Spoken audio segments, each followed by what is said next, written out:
people.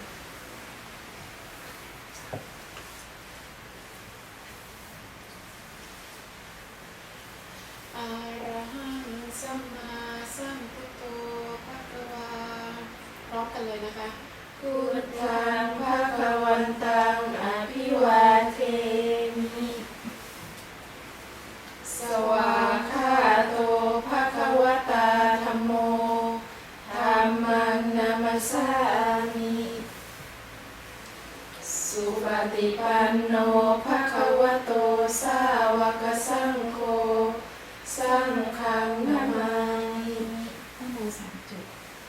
นะโมตัสสะภะคะวะโตอะระหะโตสัมมาสัมพุทธัสสะนะโมตัสสะภะคะวะโตอะระหะโตสัมมาสัมพุทธัสสะนะโมตัสสะภะคะวะโตอะระหะโตสัมมาสัมพุทธัสสะ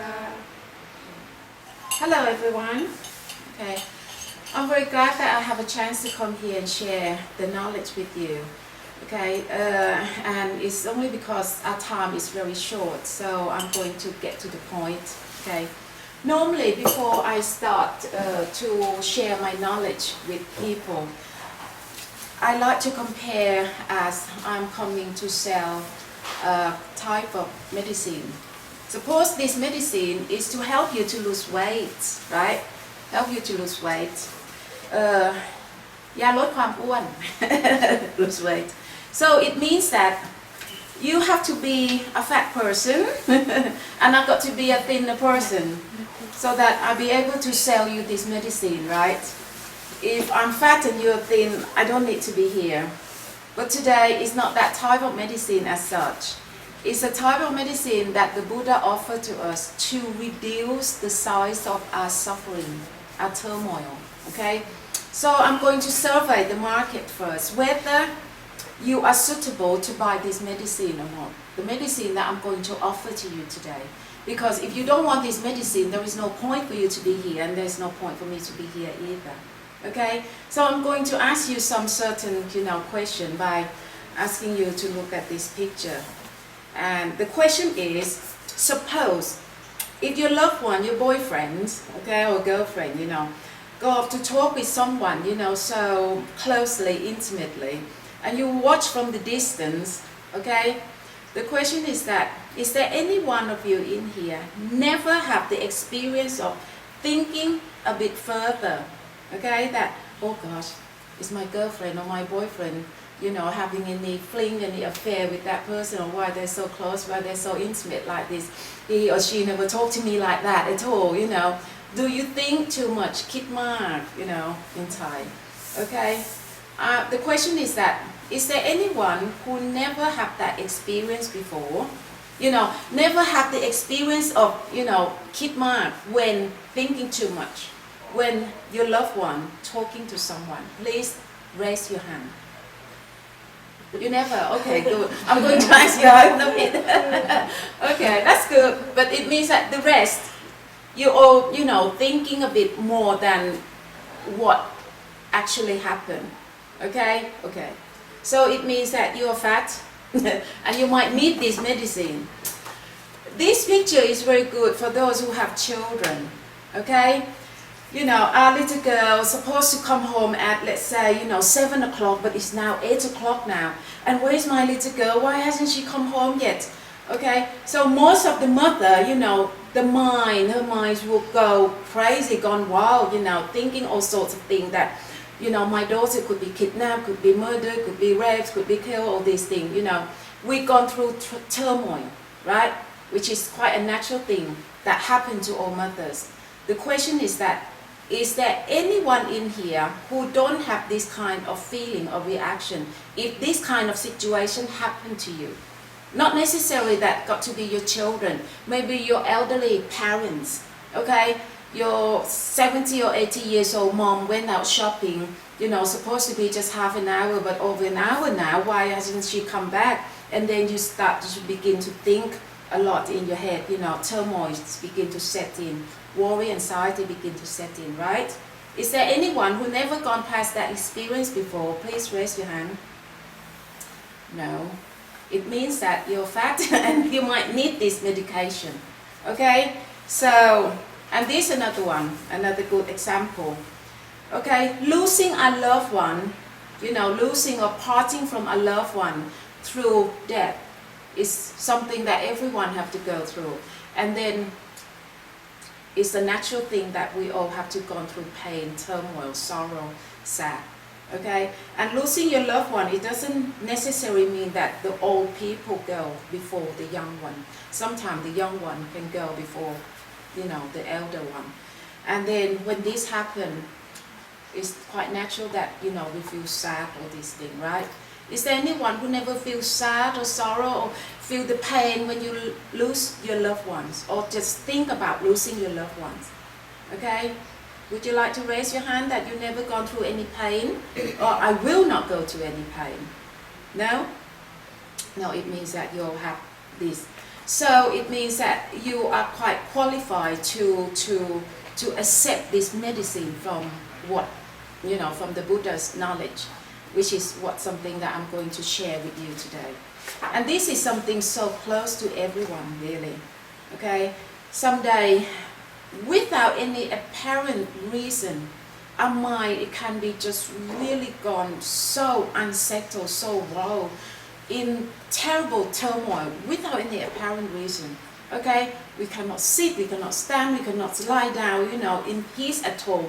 It's just something in the head, in the heart that makes us feel like we are losing the control of our life. This kind of day happened to everyone, really. Is there anyone who never gone through such a day like this? Please raise your hand. Serious like this? Pardon? So serious like this mean?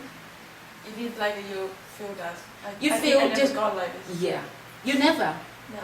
Never? Oh, good for you. You're the lucky one. A day like this is like your PMT, your pre-menstrual, tension, something like that. You just, no matter what you do, you just feel so awful in here. But anyway, okay, so the majority of you accept that you have this. If you accept all these symptoms, it means that you all have what the Buddha called suffering. Okay, this is your body, your mind, okay, your mind. You got your mental self, and the water is all your problem. The problem that comes with your thought, your memories, your feelings. And the nature of suffering is your mind, your heart in there. You have the feeling like you're going boom, boom, boom, like this, boom, boom, boom. Okay, this nature is the nature of suffering, according to the Buddha's knowledge. And because we all have all these problems, okay, every single human being all go through this kind of turmoil, of suffering, one way or another, and then sooner or later, okay, you might not have the suffering right now so far in your life. How old are you then? 30? 32, okay. In these 32 years, you may not pass any type of suffering, but it's only a matter of time, okay? Because you don't know what's going to happen in the future, and by the time you have 2.4 children, it's a guarantee that you're going to have one of these, okay? And this is the truth of life, okay? The truth of life that the Buddha have found out, that when all these events happen, the mind of the people is all going to boom, boom, boom like this, suffer, pain, turmoil, okay? Depressed, breakdown, okay? So upon the enlightenment of the Buddha have found out something, okay? Something that can make your mind, okay? That can make your mind, let's say your mind, the red one.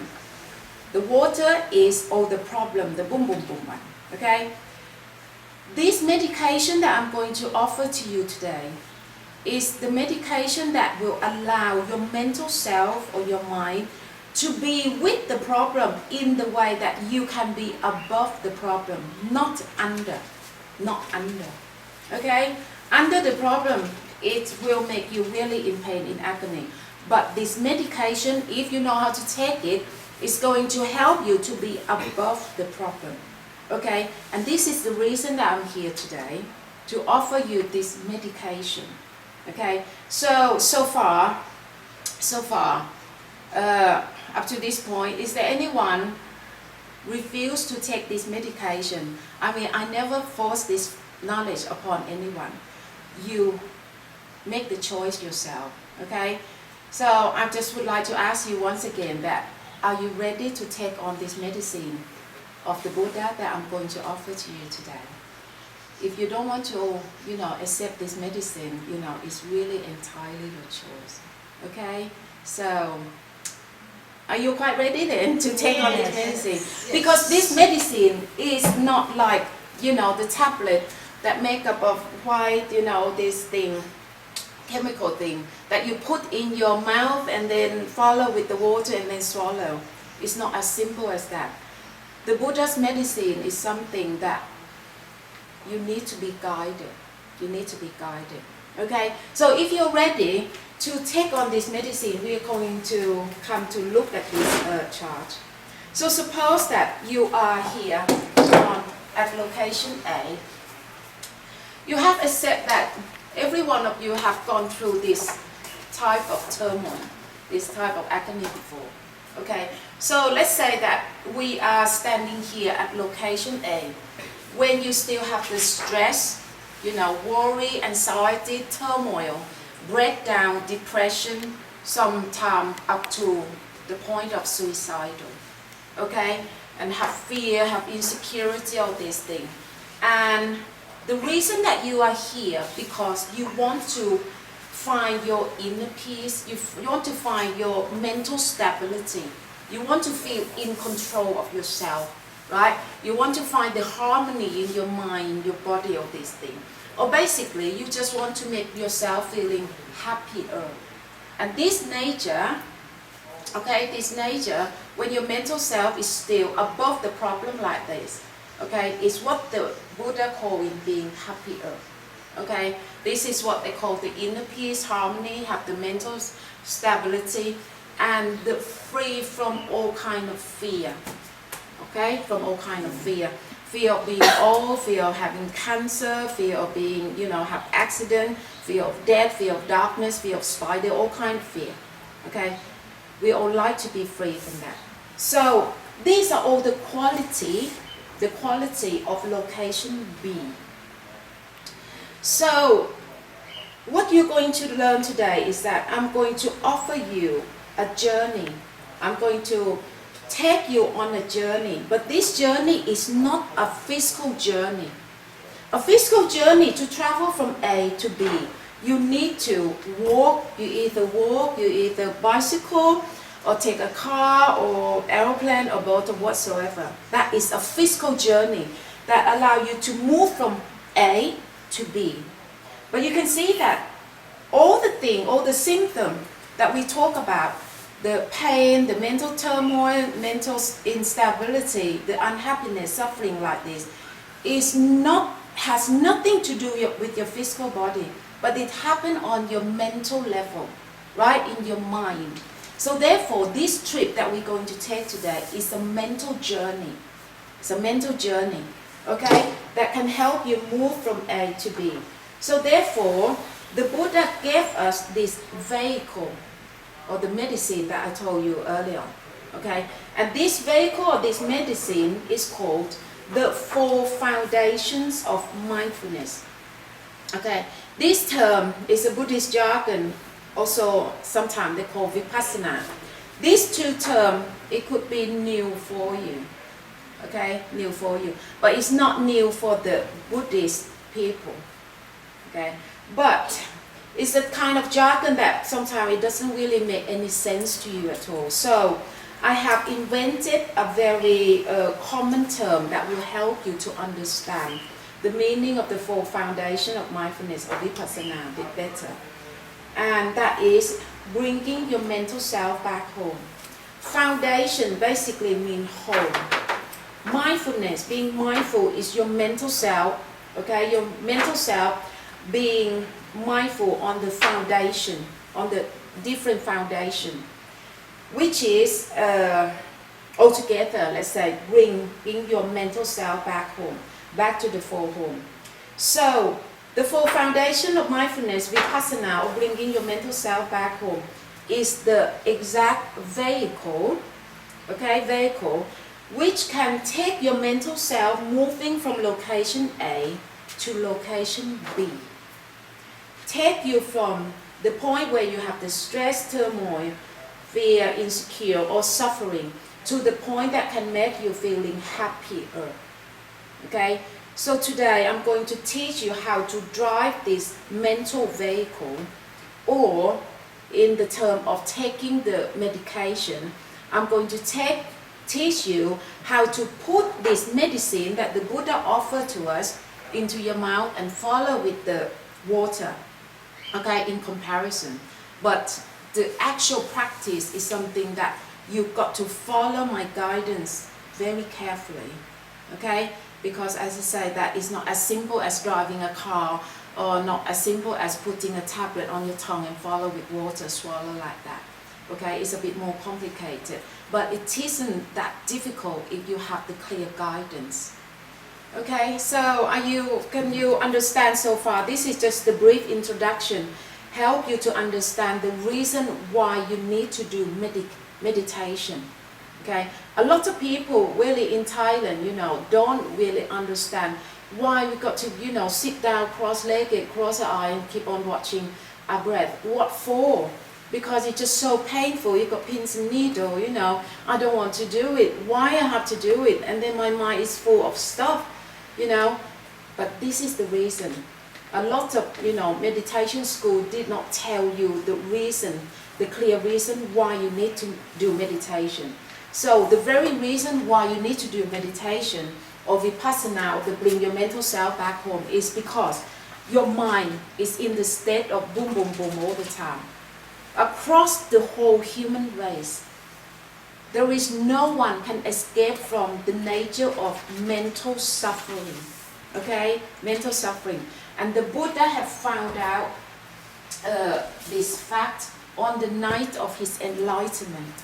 Before his enlightenment, no one know anything about life, okay? People search for all sorts of things, either the self-indulgence, or the other extreme is self-mortification, okay? But no one know anything. So if all the searching is also very scattering, until the Buddha reached his enlightenment, and he can distinguish the true nature of mind, that is, can distinguish the suffering from the stillness of the mind.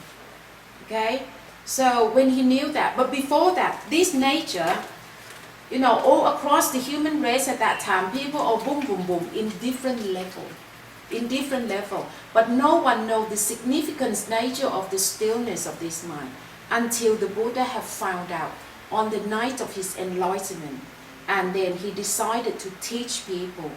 And how exactly he teach people is to give people this medication, the full foundation of mindfulness, vipassana, or bring your mental self back home.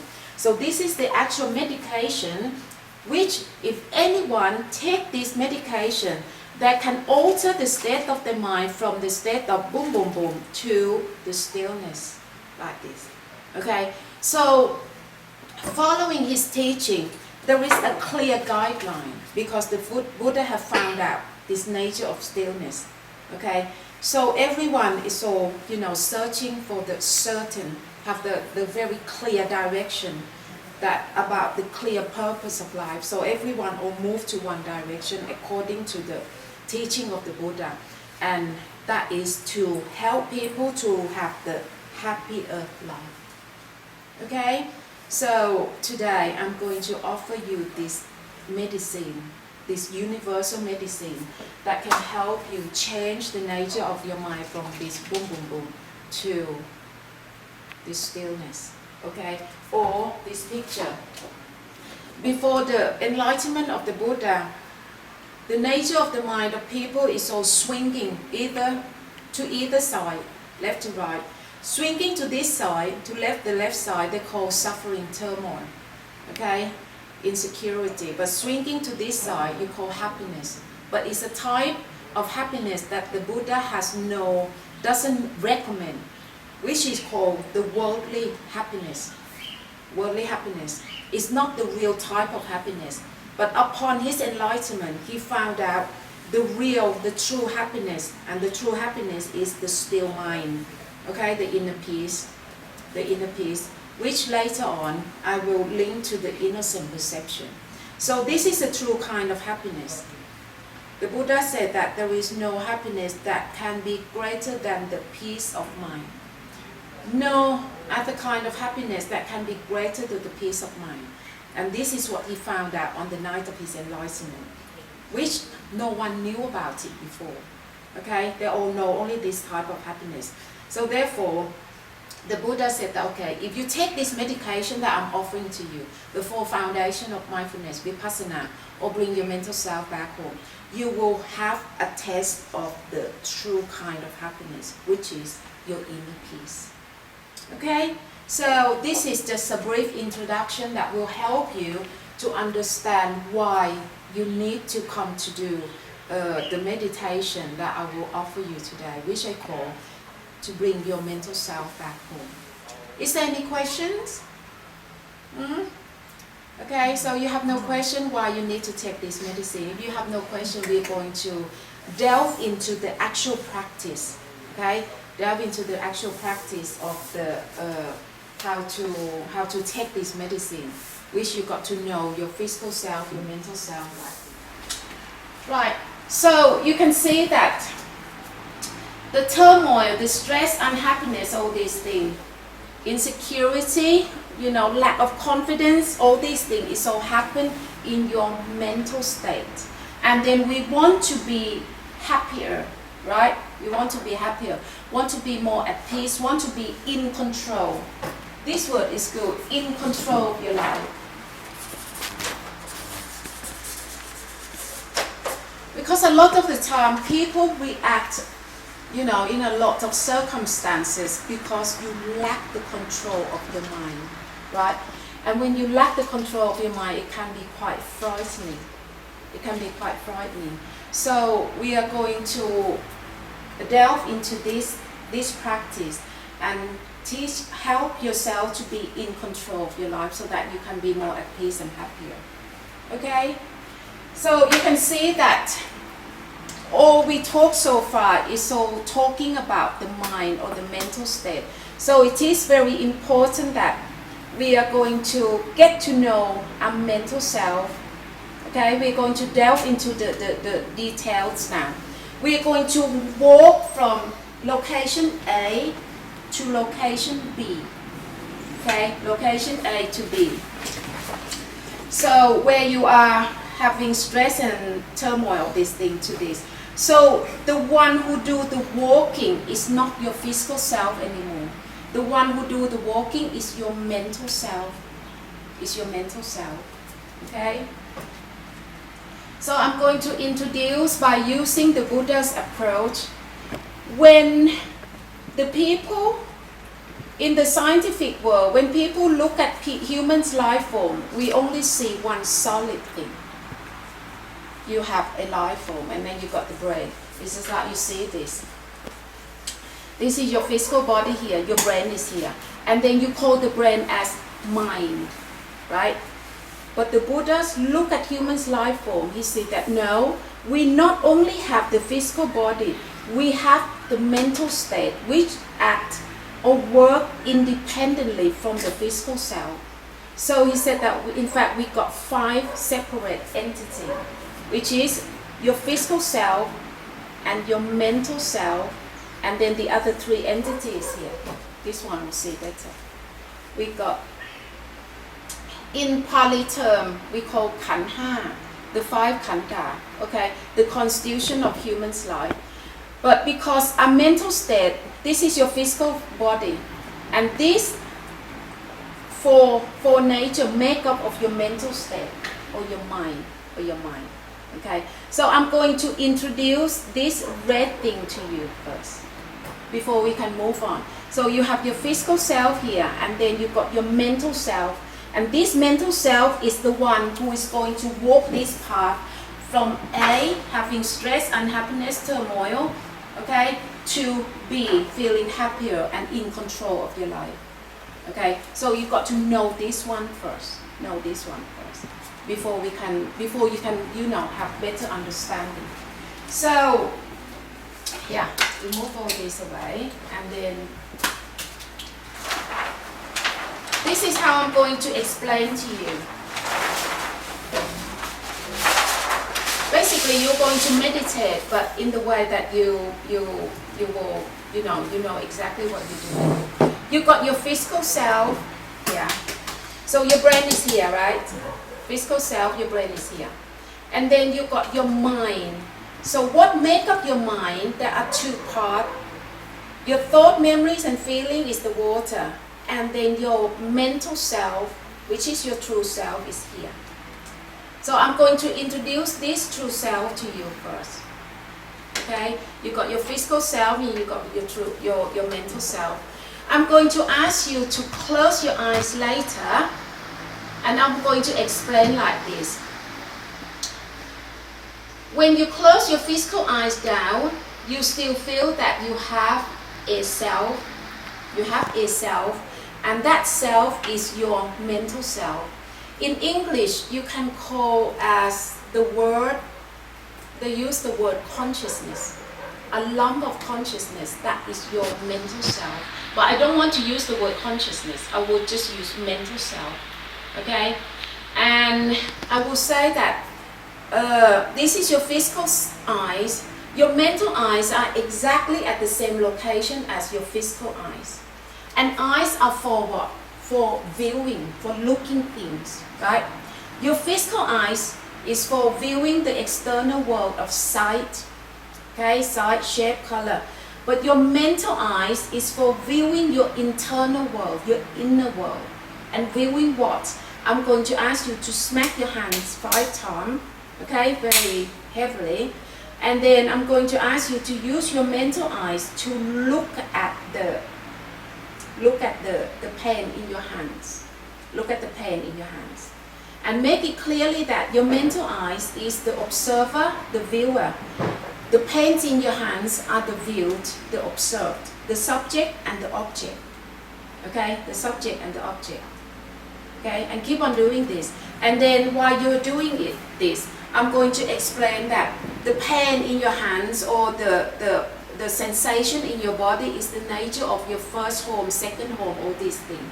And you must follow, okay, the guideline. Try to do that. Because in doing that is the way to help you to walk the path. Help you to walk the path from A to B. Yeah. We do this part first, and then, you will have a clearer idea of what's involved. Right, can everyone sit comfortably, please? Sit comfortably.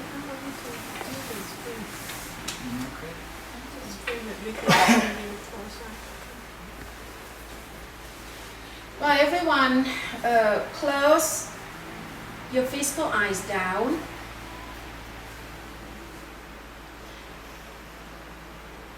When you close your physical eyes, you still have the sense that I am here. You still have this very strong sense of self, right? Strong sense of self. That strong sense of self is the lump of your consciousness, which my term is mental self. Okay, there is no form. It's a formless nature. Not like the physical self that you can see solidly in the mirror. Your mental self is there, but there is no form. But you are so acquainted to this. From the moment that you can remember that you have a self, you already know this sense of self. Especially when you go to bed. Okay, light turn off when you lay down on the bed. You lay down in bed. Close your eyes. You are with your mental self. You are your mental self. Okay, the word can be quite difficult to explain, but I'd like you to try to understand.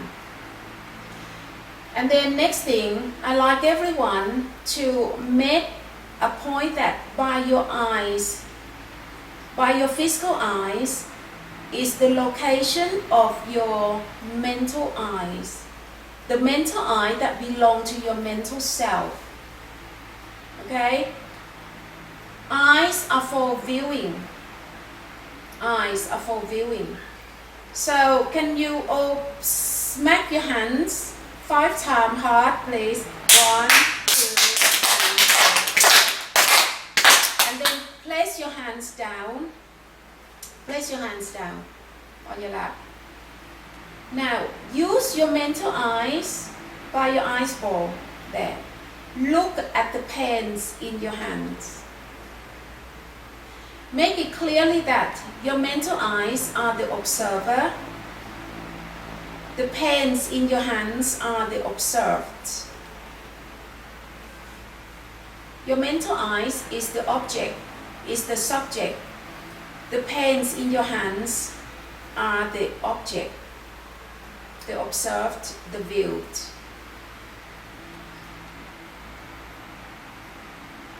Okay?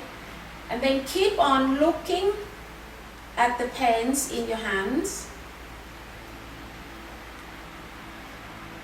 As you're looking at the pens in your hands,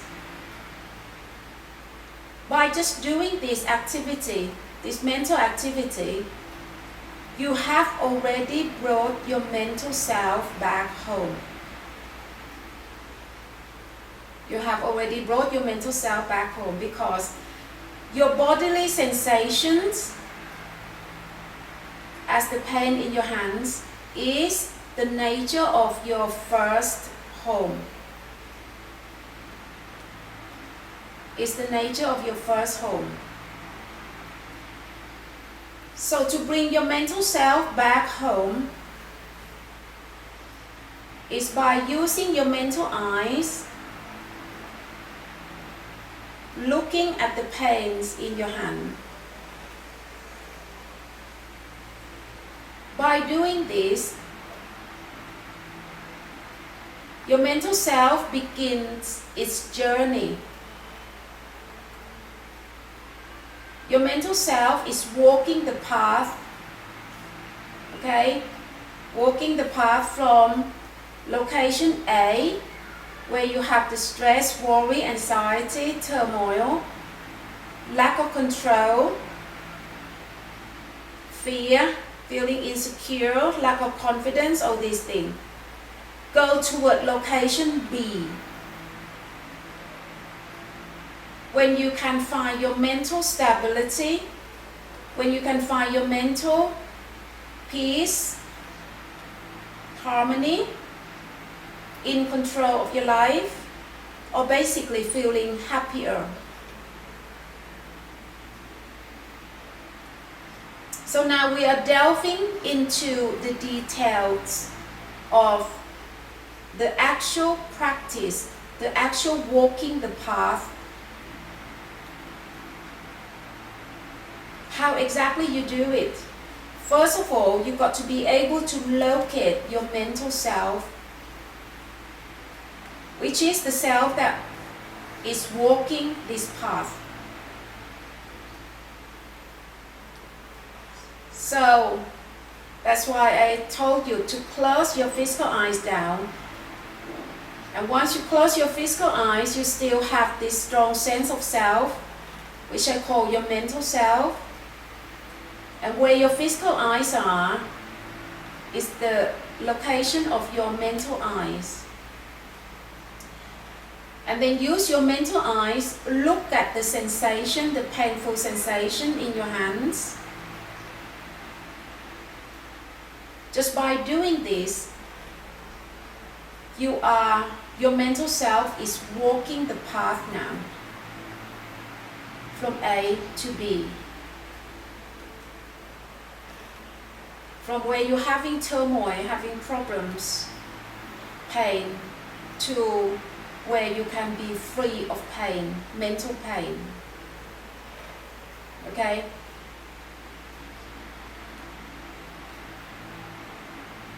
So basically, we are practicing the 4 foundation of mindfulness, or bringing our mental self back home. Now, as your mental eye is looking at the the pain in your hands, which by now have reduced and is nearly disappear now.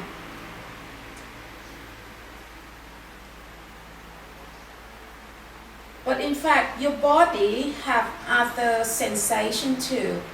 So please everyone, use your mental eyes, scan through the sensation in other parts of the body. If you're sitting on the sofa and you are leaning your back against the sofa, your mental eyes can see the sensation of your back leaning against the sofa, your bottom on the sofa, your feet on the floor, right? So all those bodily sensations, they are all the nature of your second home. Second home. All your bodily sensation, from the pain that after you smacking your hands,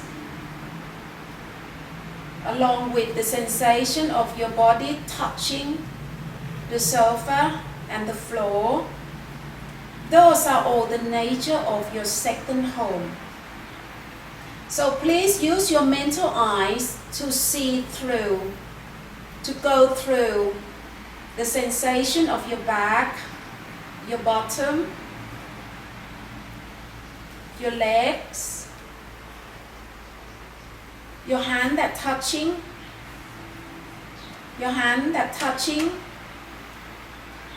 the upper part of your legs, and the feet that touching the floor.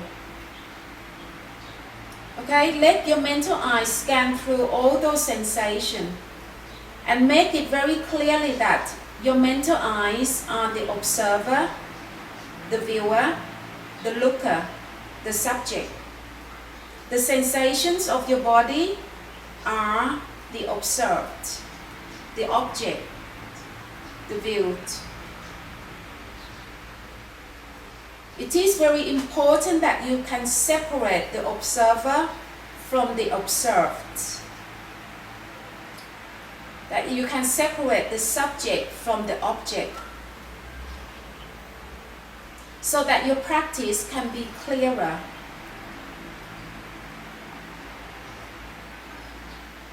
And by doing this, you have engaged in the journey, a mental journey, that your mental self is walking, is moving from location A, when your mind is troubled by whatever problem, to location B, when your mind is fully control of yourself, which consequently will make your life or your mind feeling happier, feeling more stable, more at peace. So it is very important that your mental self must walk the path. How exactly you walk the path? That is by using your mental eyes to look at the sensations of your body in different parts. The back, the bottom, the hands touching the body, the feet touching the floor.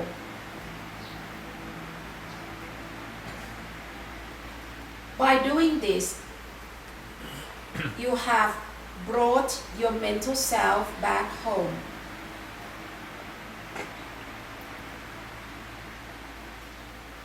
So bringing your mental self back home is the actual skill, mental skill,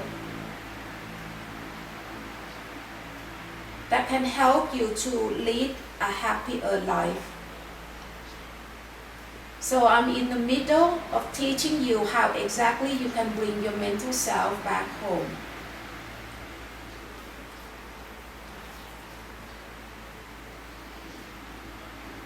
So while I'm teaching, while I'm, explaining other things to you, I'd like you to just keep on using your mental eyes to look at the sensations of your body. Keep on looking at them. Okay? Right, can everyone breathe deeply, please? Breathe deeply. I will introduce the nature of your first home for you. Use your mental eyes to look at your breathing. Okay, as if your mental eyes is in one end, your breath is on the other end. So use your mental eyes to look at your breath, your breathing. And know that your breathing is the nature of your first home. Your mental eyes is the observer. Your breath is the observed. Separate the subject from the object.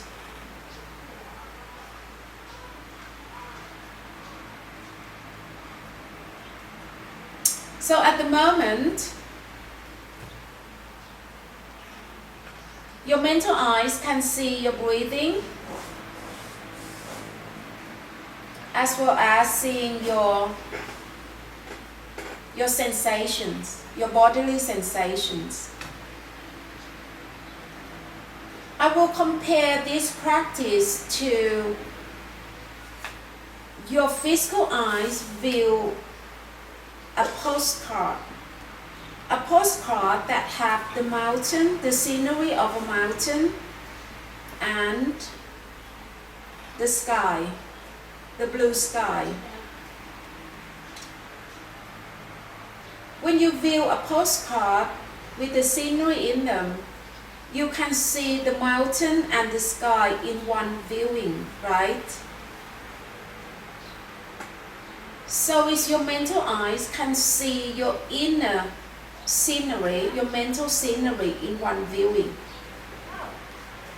If I compare your breathing as the mountain and your physical sensations as the clear blue sky in the background, you can see both your breathing and the sensations in one viewing, right? So please use your mental eyes to see both scenery. See both scenery, which is the breathing and the sensations.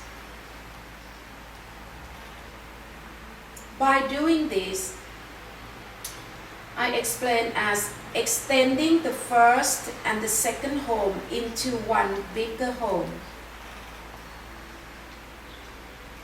Because to live in a bigger house is more comfortable than living in a smaller house. Living in a smaller house is more limited, right?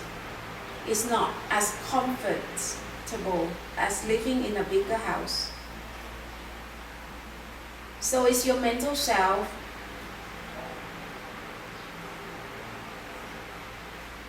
So I will extend the first and the second home into one bigger home. So at this moment, your mental eyes is free to view whatever scenery you want to look at. You can look at the breathing if the breathing is obvious to you. But when you exhale, the breathing is not too obvious. You can look at the sensations instead. The sensation at your whole back touching against the sofa, your bottom touching against the floor if you're sitting on the floor. You can feel either things, or you can view them as a whole. See both the mountain and the sky in one go, in one viewing. So this entirely up to you. But as long as your mental eye can see the breathing and the sensations, it means that you have brought your mental self back home. It means that your mental self begin its journey walking from location A when you're having turmoil, having instability, lack of harmony, lack of control, insecure, all these things, to location B when you feel more at peace, when you experience more mental stability, mental harmony, or basically feeling happier. So this is how your mental self can walk the path, walk this important path that the Buddha have found out on the night of his enlightenment.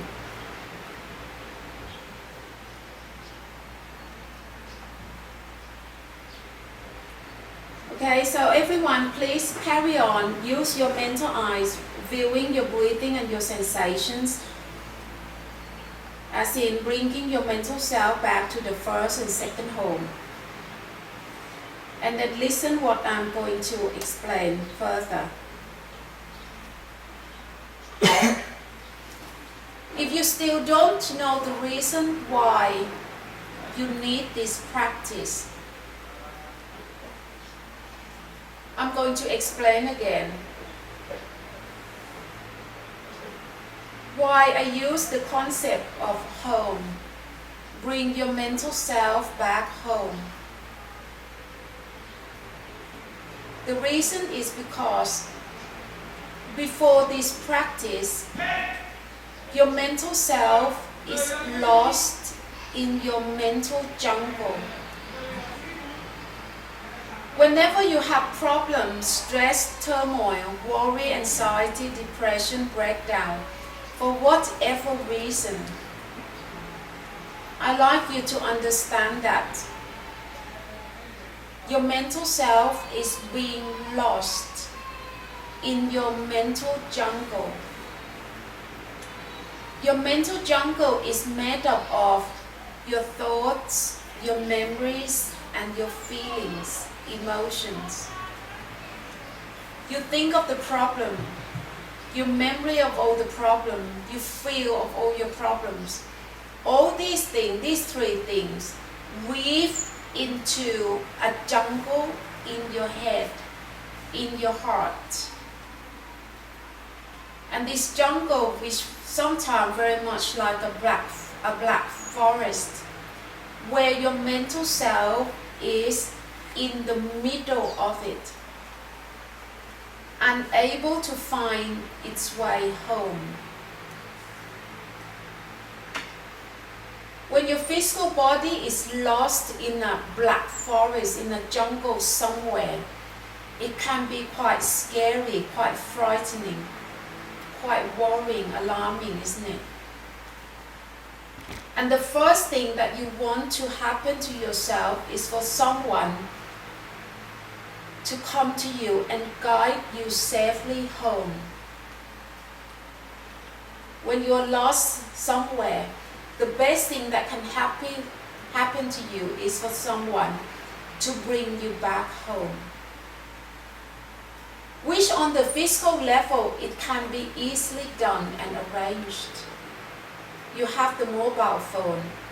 No matter how remote you are, you can still find your way back home, safely home. And once you're home, you feel so relieved. You feel that you are safe now. At last I'm home, I'm safe. But on the mental level, it's not as simple as, as the physical level where you can easily locate your state of being lost. Mental level is more complicated, more, abstract. The Buddha himself he didn't even know himself that he was lost in the mental jungle. not until his enlightenment. So upon his enlightenment, only then did he realize that, oh, before that, all the suffering, all the turmoil, all the worry, anxiety, all the fear, all the insecurity, afraid of this, afraid of that, all these things, is all a matter of his mental self being lost in his mental jungle. Only then did he realize, understood. Okay? And that allowed him to be able to become the mental guide and guide people from the state of being lost to come back home. Okay? So if anyone cannot understand why you need to practice bringing your mental self back home, or practice the full foundation of mindfulness, vipassana, I'd like you to understand that it's because human, okay, the mental self of human, before knowing this truth, they're all being lost in their mental jungle. Apart from worry, anxiety, you also have fear. And I think among all the emotion or the feelings, feeling insecure is most frightening. Fear of being, losing a loved one, fear of death, fear of darkness, fear of ghosts, fear of poverty, fear of losing your house, fear of losing your loved ones, all these things, or fear of having cancer, fear of having illness, all these things, fear of wars. All these fear make you feel so insecure at times, and it can haunt you all the time from the moment that you wake up until the moment that you fell into a deep sleep. A lot of people in the Western world, you are well equipped with wealth and status, and it looks like you don't have any problems. But sometimes we still have turmoil. Sometimes we still don't know what we want. And in this kind of state that we don't know what we actually want, confused, feeling confused, frustration, all these things, is all a state of being lost in the mental jungle too. Okay? So all these things, you got to be able to highlight it, that this is what the Buddha said called the state of suffering. A lot of people in the Western world misinterpret the word suffering. When we say suffering, you like to have the imagination of people, the poverty in India, in Calcutta, in Africa. And you like to defend yourself, say that, no, I don't have suffering, I'm okay, because I got everything, I don't have suffering. But in fact, the term suffering, it covers every single avenue of life, of the mental state. The word suffering is very much like this pendulum. This mental pendulum starts swinging to either way. The Buddha called it suffering already. Okay, when you cannot have what you want, like you have your own taste of coffee. You got to have this much of sugar, this much of milk. And if you come to other people's house and they make the cup of coffee that is not to your taste, the first sip you go, you taste it, your mind feeling a bit discontent. This mental pendulum starts swinging. This is not my taste, you dissatisfied of that cup of coffee. This little thing, the Buddha already called it suffering. So you got to know the real meaning of suffering. Your mind just move a bit, that is the meaning of suffering already. So we come back to this concept of home. This is the reason why I invent my coinage, my invention of a terminology. Instead of using the term, the four foundation of mindfulness, I use the term bringing your mental self back home. Because I like you to understand yourself that whenever your mind is in the state of, swinging, for whatever reason, from the mild states like stress, worry, anxiety, move up to depression, to breakdown, to suicidal, all these things. This is all different stage of your mental pendulum starts swinging from the mild state to the extreme. And to the Buddha, he called this whole nature, this swinging nature, suffering. And this practice is nothing more than making this mental pendulum still, come to a standing still point, where you can find your real peace. Okay? So I like you to be able to identify your own problem, underline your problem, that from now on, whenever you're feeling, troubled for whatever reason, I'd like you to imagine that your mental self is being lost in your mental jungle. Your mental self is being trapped in the black forest, in your mental black forest. And the four foundation of mindfulness, or bring your mental self back home, is a matter of trying to bring your mental self out from your mental black forest, back home to your breathing, home to your sensations. So when you can do this, you will feel better inside. You will feel calmer, you will feel more at peace, or basically you feel happier. Okay, so I hope you can understand why straight away I lead you to engage in this significant practice. Because without the practice, you won't understand Buddhism completely, no matter how much you read.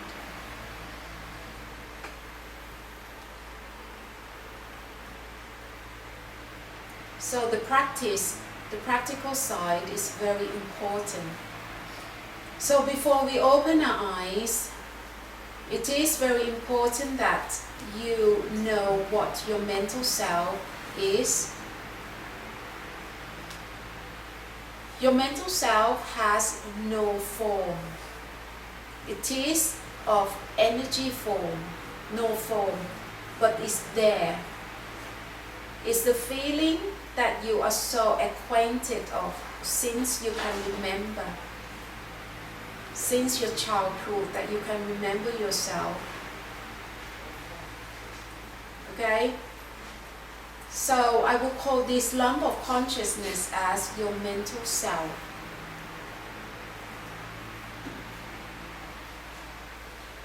And where your mental eyes are, where your physical eyes are, I like you to make a point that your mental eyes are there. And eyes are for viewing. Eyes are for viewing. So use your mental eyes to view your mental scenery. Your mental scenery, your inner scenery, which make up of your breathing and the sensations. So the breathing is the nature of your first home. The sensations is the nature of your second home. So as your mental eyes view your breath and view your physical sensations, you have brought your mental self back home, back to your first and the second home. And it's because the turmoil, the pain, the suffering is in your mind, in your head, in your heart. For this reason, every one of you must bring your mental self out from your mental jungle, back home. Home to your breathing, home to your sensations. You must do it yourself. Because everyone have their own mental jungle. Everyone have their own home. So you got to learn to bring your mental self back to your own home. To secure the safety and the happiness. And this fact of life has been revealed the first time by the Buddha. He found this fact of life upon his enlightenment. This is the reason why the Buddha's enlightenment have the most significant value to humankind, because he found out the secret of life, of living. He was the first one, the Buddha was the first one to underline to humankind that, look, everyone is trapped in their own mental black forest, utterly lost in their mental jungle. And that is the state of suffering, the state of confusion, the state of turmoil, the state of fear, insecurity, imbalance.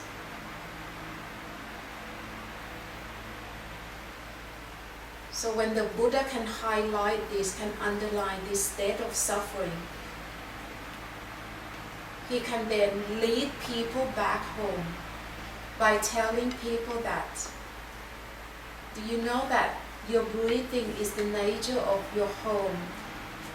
The sensation is the nature of your second home, where your mental self can come back and take a rest. Where your mental self can come back to take the refuge. Where your mental self can come back and feel safe. I think feeling safety, feeling safe and secure is the most important thing for humankind. When you have a family, it's the duty of all the husband, the father, have to make a safe home for his family, for his wife, for his young children to come back to, so that you can feel safe. And if there is anything, there is any event that comes to threaten the security of your family, you've got to fight, you've got to defend your family, so that your family can feel safe and secure. That's why all the men need to build a safe home for their family as the base for a family to come back to. See, on the physical level, we can understand, we can explain it quite, clearly, understandably. But on the mental level, no one knows that. Our mental self is being lost. We have no security whatsoever. And this is the reason why the world is in such a mess. Because people act upon what their mind, their mental self tell them to act. If you think greedily, you act greedily. If you think angrily, you act angrily. You see, and the result is all making all the add the problems to the world. And all this is because our mental self is in a state of totally, utterly lost, unable to find a way home. And this knowledge is not being revealed, is not being taught in a mainstream education. But in fact, this is the knowledge that taught in Buddhism. But if you are, if you know only the traditional Buddhism, you won't get to know this knowledge either. You have to search for it, for someone who know this knowledge and reveal it to you. And this is the reason why I'm here, to reveal this knowledge to you, so that I can be your guide, your mental guide, to bring your mental self back home.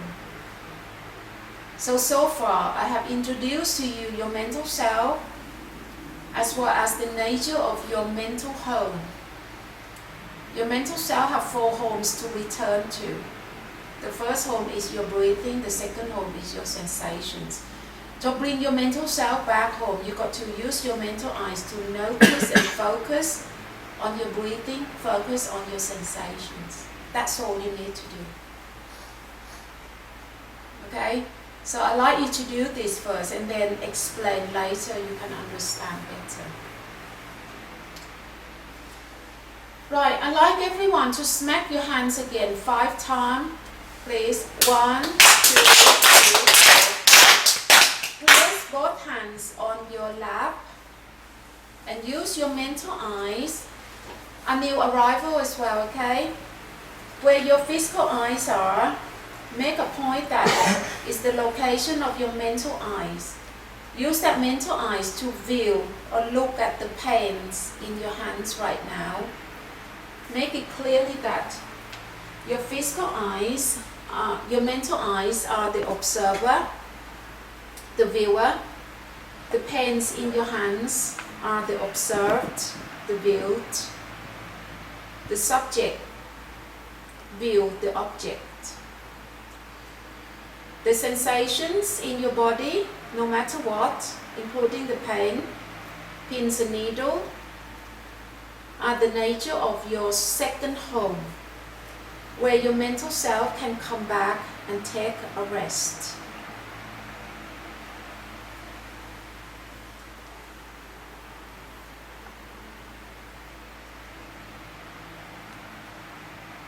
So as your mental eyes look at the sensations in your hands, including at the part of the body, whatever you can see,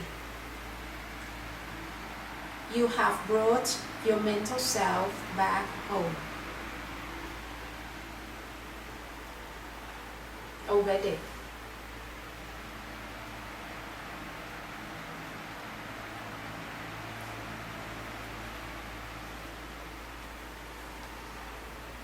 So this is how you can practice. This is how you can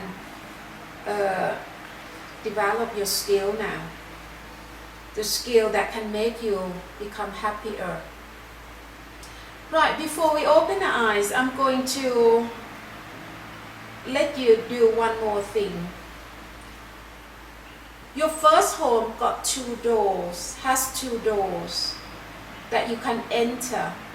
The first door is your breathing. Okay, the second door is your bodily movements. Your bodily movements. So I like everyone to lift your hands, whatever hand that you feel, comfortable, and do the movement of the wiper on the car screen. The wiper on the screen, left to right and right to left. Please do it slowly. Your physical eyes remain closed so that you can reduce all the distraction. I'd like you to be familiar with your inner world, your mental world. Your physical eyes is closed at the moment, so you cannot see your hands. But your mental eyes can see the rhythm of the movement.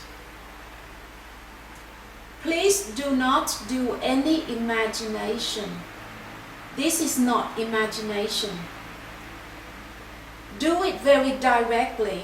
Don't imagine. Whatever your mental eyes can see, see it very directly. I use the term that your mental eyes can see the rhythm of the movement because your hand is moving from left to right, right to left, left to right again. So there is a rhythm of the movement. So let your mental eyes directly observe the rhythm of your movement and know that the rhythm of your hands movement right now is the nature of your first home too, the back door. The breathing is your front door. The movement is your back door. But because it is the same home, right, your hand's still moving back and forth, okay, everyone? If your one hand is tired, you use the other hand. Still swinging your hand back and forth. At the same time, breathe deeply. Breathe deeply. Can you see that your mental eyes can manage seeing both things, both nature, your breath as well as the rhythm.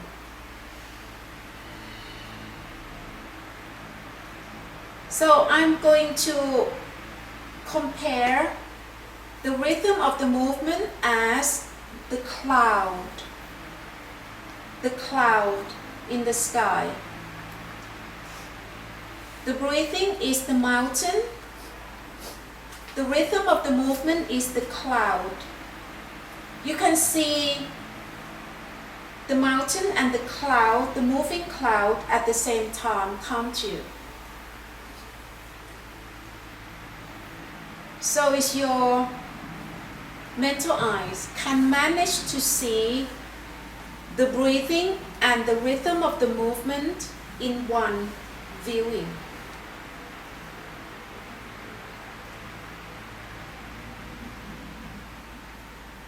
Okay?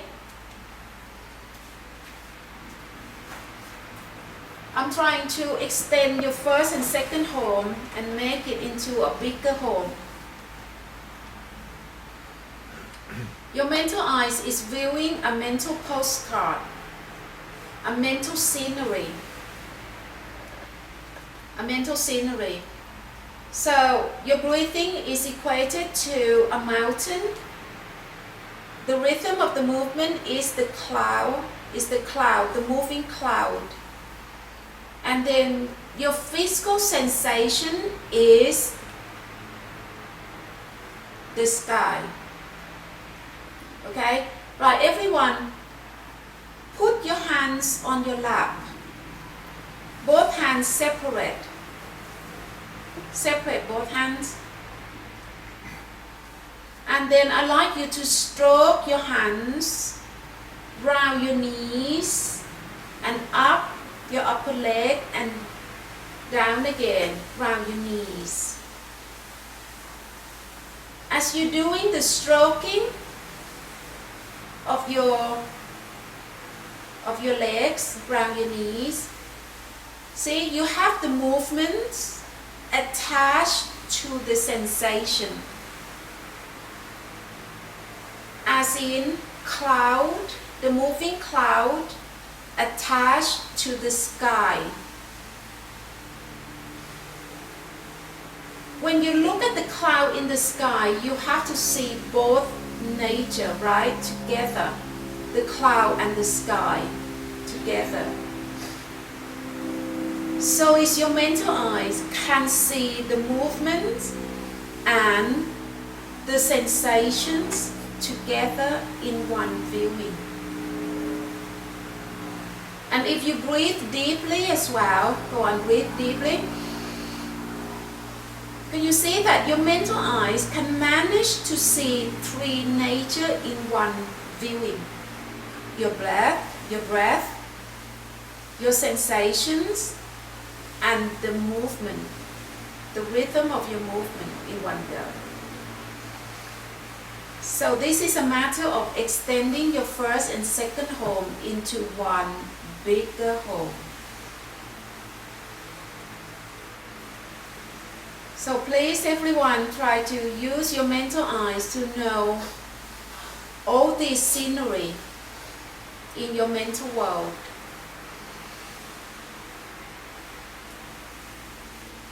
Your breath, your sensations, your movement. And know that they are the home where your mental self can return to have a rest. So whenever you can do this practice, your mental self is no longer lost in your mental jungle. Your mental self don't have to go through turmoil, don't have to go through the swinging nature. It doesn't matter what kind of turmoil, instability, worry, anxiety, stress. I mean, nowadays stress is the worst kind of, it's an epidemic, mental epidemic. Okay, that is spreading to people in the working world. It's a terrible kind of disease, mental disease, that no one can really avoid. So stress is also the state of mental jungle, that your mental self is being lost in them. And all the way to depression, to breakdown, to suicide.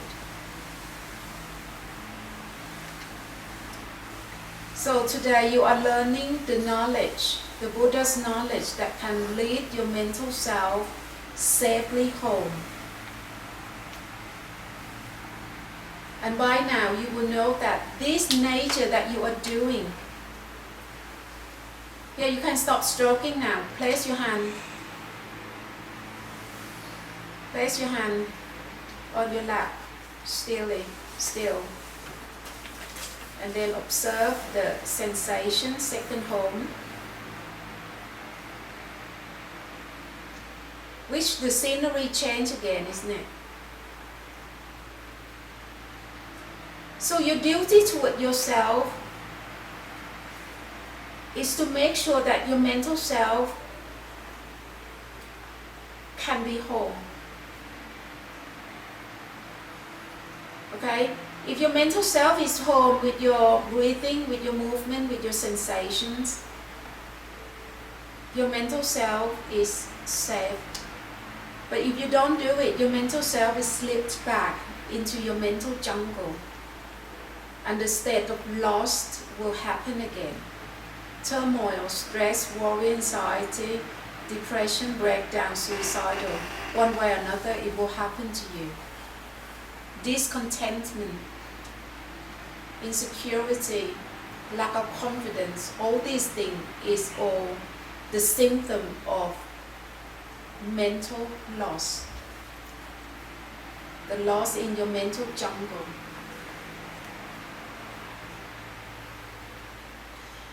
Okay, I must apologize for my repetition of the explaining, okay, because people is equipped with different level of mentality. Some people can have to, can understand quite quickly, but some, especially the new arrival, you've got to listen more often to make yourself understand. So I keep on repeating the same thing just to help you to understand the core practice of Buddhism.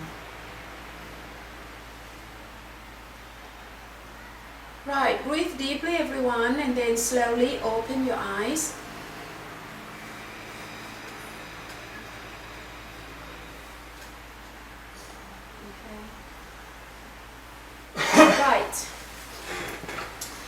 Right, I hope you understand.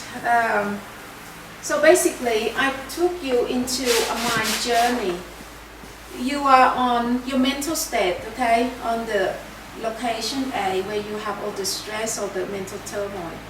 And then I teach you to walk the path, but the walker is not your physical self. This is the reason why I need to locate your mental self for you, your physical self and your mental self, because this one is the one who do the walking.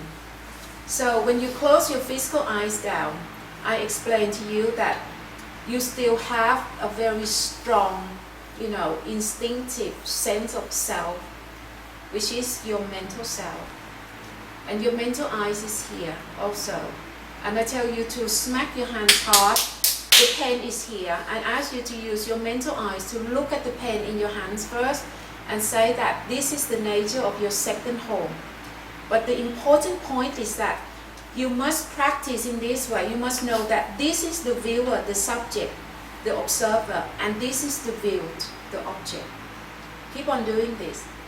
Okay, separate the subject from the object, because both of them are in formless nature. And then I explain to you that apart from the pain in your hand, you still have the physical sensation.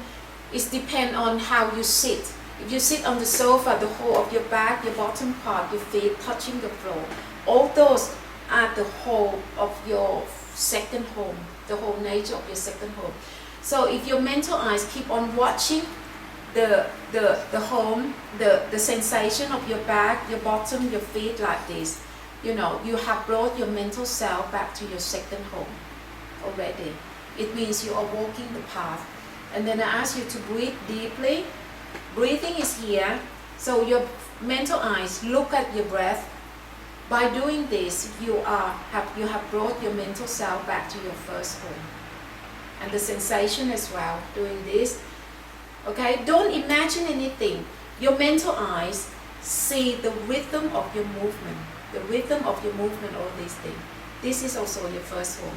So your breathing, your sensation, and the rhythm of the movement they are the scenery of your inner world.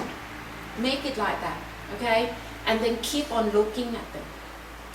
So is it clear? Clear enough? I want to make sure that your is clear first. Your practice is clear. So when you can bring your mental self back home, you are walking the path.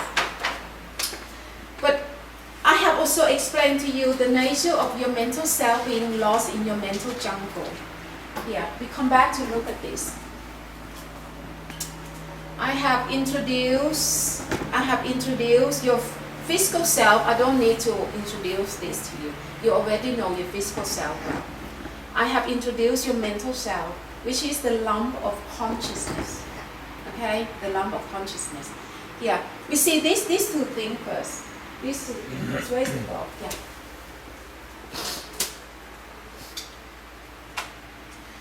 Yeah. To be a complete self, you need to have both physical self and the mental self. The physical self is just like the cloth. It's just a shell. Whereas the mental self is like your actual hand. Like your actual hand. A complete life form needs to have both physical self and mental self. Okay? Children, babies when they are born with both physical self and mental self, that baby, the doctor will bring the baby feet up and then smack. The baby will cry and scream. If the baby cry and scream, okay, and move around, it means that that baby come with the shell and a lump of consciousness. A lump of consciousness. So this lump of consciousness will make this physical self move. Okay? So this is a complete self.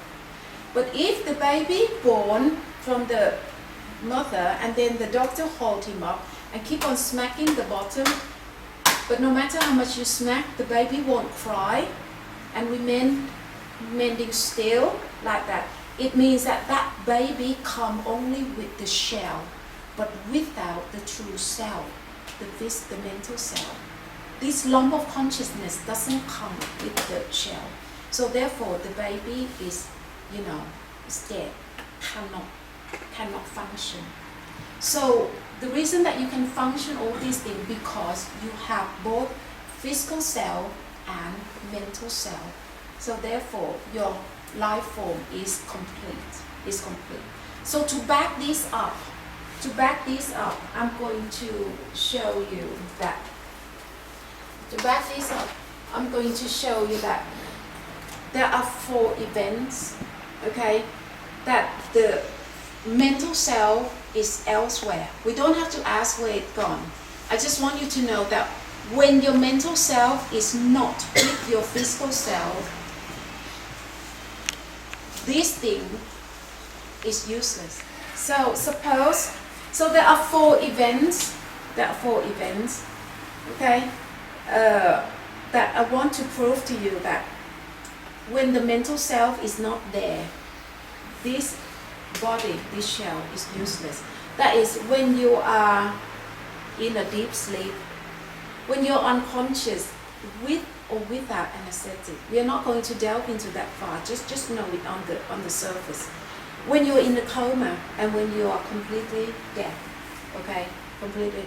These 4 events, your mental self, suppose I'm the mental self, okay, this is my physical self, this is my mental self. My mental self go shopping, go elsewhere, is not with the physical self. So you go have a sleep. Suppose the first event, when you are in a deep sleep, your mental self, goodbye, I'm go shopping first. When you have a dream, sometimes you go shopping, you go to heaven, you go to, okay? But you don't have to ask that where it's gone. I don't know, I can't tell you. I just know that your mental self disappears from your physical body. At that moment, this shell cannot function. The eye, deep sleep, you can slow it on, okay? When you are in a deep sleep, your eyes still there, but you can't see. Your eyes still there, but you can't see. Your ears still here, but you can't hear, right? The nose is still there, but you can't smell anything, okay? And then your body is here, but you cannot feel anything. Fire, it's just... โอเคค่ะได้ค่ะเดี๋ยวสักพักนะคะ Can you explain to the guys who are driving? They already know the spot that they couldn't find the way. Can you go to us? Have a bit too much to drink, okay? And then he can bring himself home, go up on the bed and snoring away. That you would sleep, like the log, Although the wife is so close to your husband, he's there, sleeping by your side. You can even hold his hand, all these things. But if you are afraid of darkness, afraid of spider, spider is here, come on, please help me catch the spider, or here's something next door, ghosts, all these things. But the wife will feel that you are so alone, so lonely, right? Even though your bodily, you are next to your husband, but you still feel that you are alone. Because his real self is not with you. Can you understand? His real self is not with you. You are just be with his shell. And this shell cannot do anything for you. That is the reason why you are alone. Okay? And so it's the time that your husband have affair.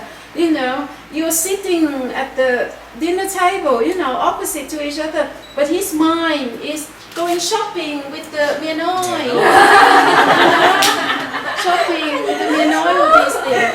And then his mind is just, and then you keep on talking to him. But he's not with you. You feel so alone because his real self is not with you. This is just a shell. Can you understand? So this is the reason when you visit your loved one who are in the coma as well. Okay, your mom and dad, you go hold the hand and then you keep on talking, stroking, all these things. But you cannot get to the real self. To get into the real self, it's from communication through his, eyes, ear, nose, and smell, to go get through the real self. If you cannot get through the real self through communication, you cannot get to that person. So therefore, you're on the surface, you're dealing with the shell. And that's why you feel so lonely. if this is the real self, when people die, if this one is truly the real self, when people die, you don't burn them, you don't cremate them, you don't bury them.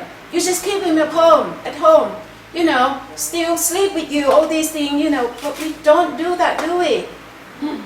We don't do that because this is not a shell. This is just a shell, it's not a real self. Okay? So the Buddha's wisdom, go much deeper. It locate the real self for us.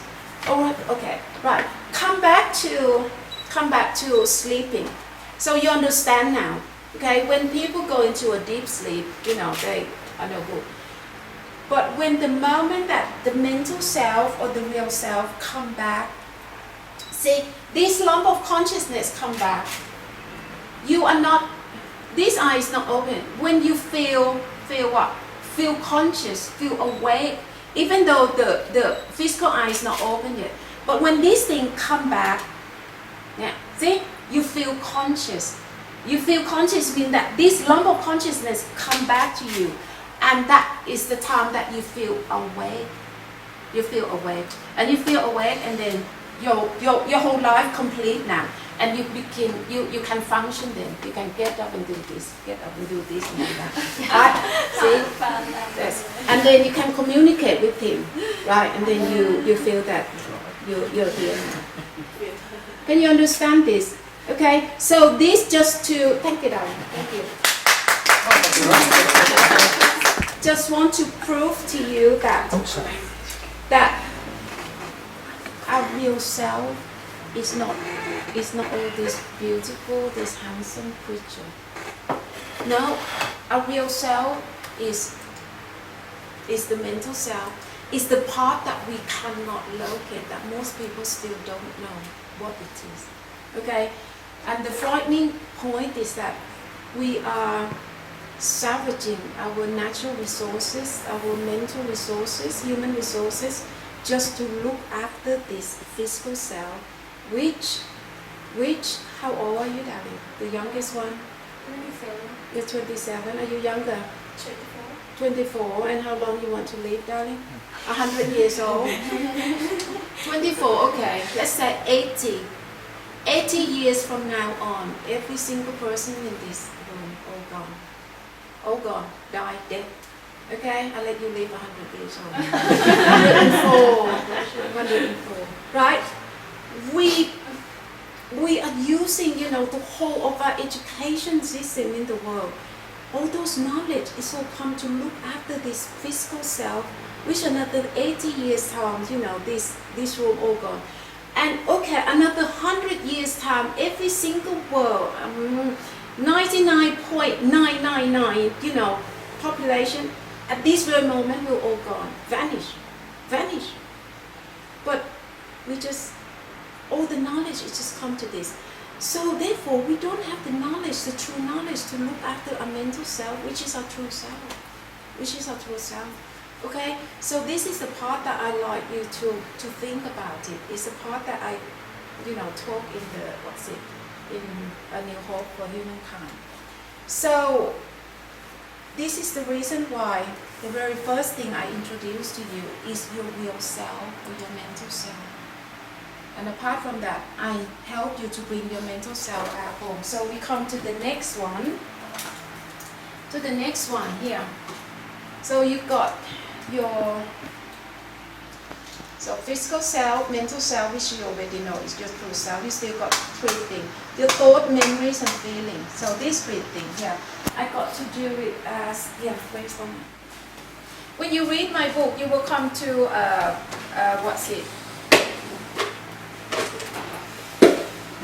concept that I call Tom and Jerry.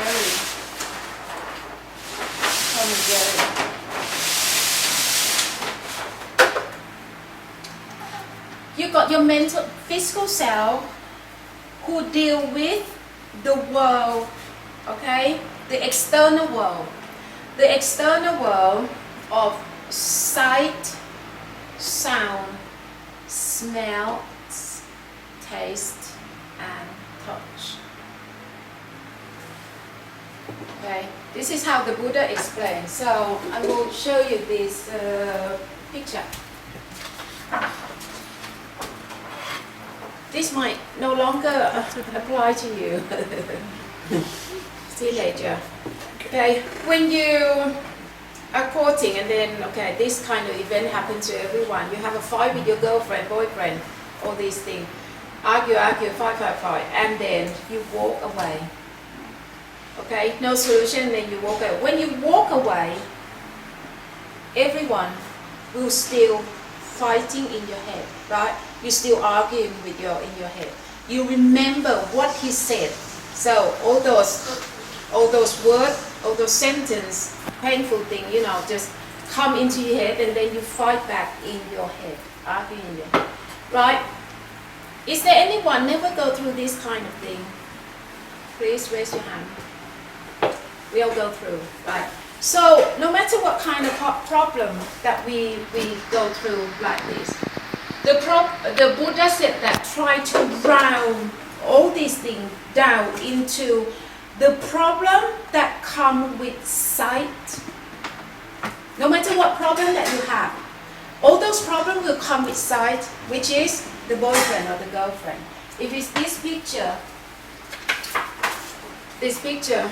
you go to Thailand and then you go to buy orange, you hackle the price, the 100 baht per kilo, you hackle down to 20 baht a kilo, and then the vendor, the mekha, really swearing at you all these things, and you just listen, you do now do how to fight back, and then you walk back, and all this fighting is still in your head. Okay, so the problem that you are facing in all situations will become the problem that come with sight, come with the vendors, come with the orange, come with the boyfriend, girlfriend. Okay, the problem that come with sight, sound, the words, the swearing word, the abuse, all these things, and the problem that come with smell. So you remember this kind of event, and then maybe a month passed, and then you walk past a woman, exactly the same smell of perfume that your girlfriend used to use, or the same aftershave. And then this fresh event come back to you again. Okay, all these things. So the problem, the Buddha said that the problem that you face in the external world, they all come reduced to the problem of sight, sound, smell, taste, and touch. Okay? So these are the database of the problem that will have to travel into your inner world. Travel into your inner world. So from the solid form, then dematerialize into the energy form. So sight go through the bridge, which is your eyes. So your eyes, ears, nose, tongue, and body, all these are the bridge. They are the bridges that bring the external information, okay, the external problem, turmoil, into your inner world so that they can inform to your real self or your mental self. So from 5, like this, they will turn into memory. You remember, you fought with the mekha and then you walk away, you remember that you were, swallowed by the mekha. So the memories, and then you think further, you're troubled, you think further, you fight in your head and turn into thinking, the fresh thinking. So memory is the past thought, and then the present thought and the imagination. And then you also have emotion. You think here, you feel the pain here, think here, feel pain here, think here, feel pain. In your head, in your heart. Okay? So these 3 things become the database of all the events that you went through each day in your life. Okay? Which from now on, I will suppose them into Jerry, as Tom and Jerry. So when Jerry come into your head, they bring all the problem, to inform to your real self, your mental self. The way that they inform, they will bring all their followers like this, okay, and then form a mental jungle. Do you see that? Form a mental jungle in your head. So your mental self is there, and then being buried by all your, boom boom boom in here. All the boom boom boom, stress, worry, anxiety, depression, breakdown, whatsoever. So this nature, can you see that why I have used the term bring your mental self back home? Because every single human got all their thought, memories and feeling, and they form this nature in their head. So this nature, exactly the same as this nature. So the red one is your mental self, whereas the water is the army of Jerry. Okay, the army of Jerry. Jerry, in fact, the first one, it comes as a thought, memories and feeling, but they all have their followers. And then once they come into your inner world, they will spin, okay? They will spin your mental self. So this is the state of turmoil, of suffering in the term of the Buddha. So the problem, suppose that, the husband having to have the mianoi, and then you think in here. So all the problem here, will spin your mental self around. Make you feel like staring into a dark abyss sometime, or or even just stress, worry, anxiety, your turmoil in there. Okay, so this spinning there are different level of spinning. Stress is still not as bad. Worry, anxiety is still not as bad. You can still make it, still sometime.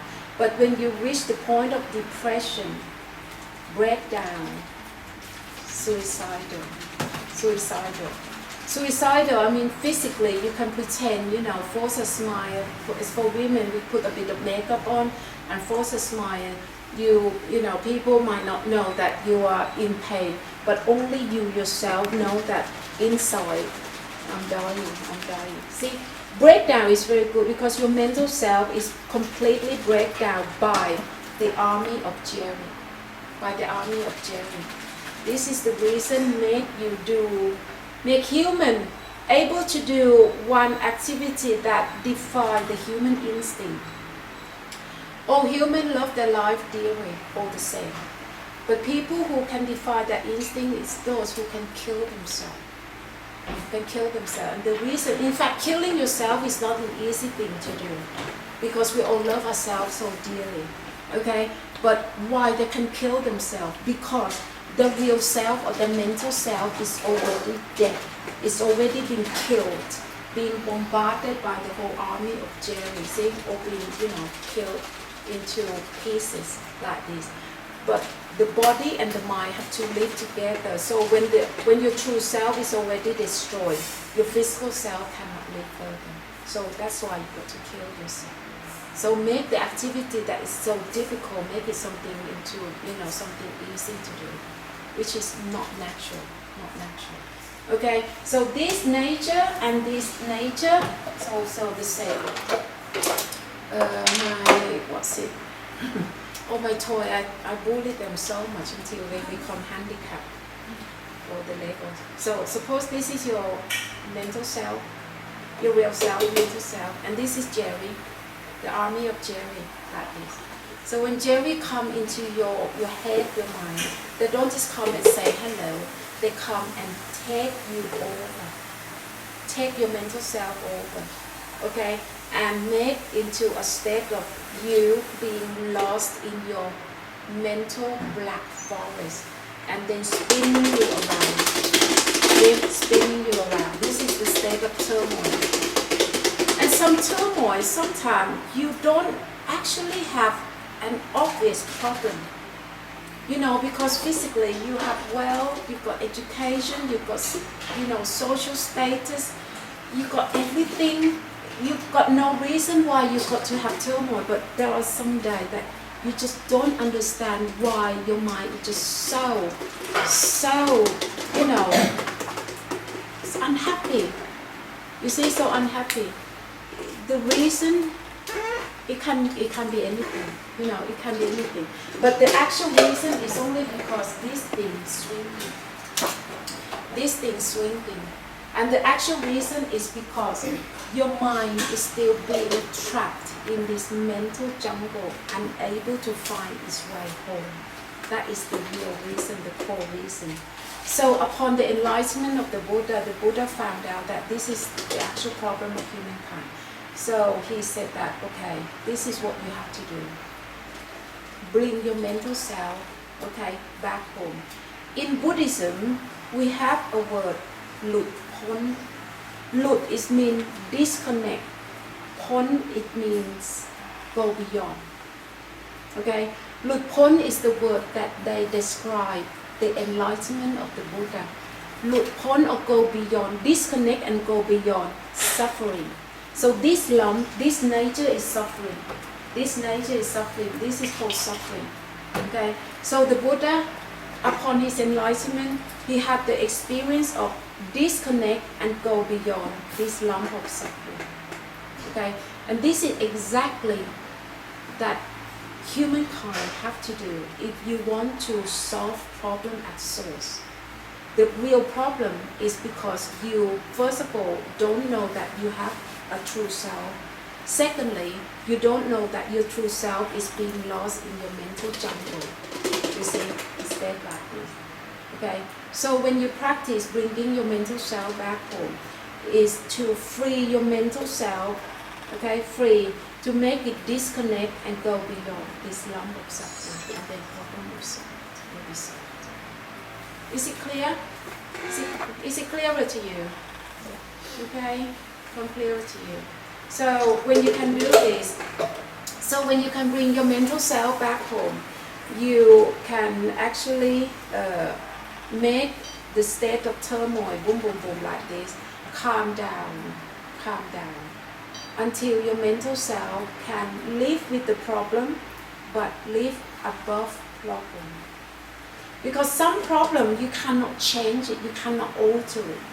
Like women, you know, some stage we might losing hair until we become Polana born.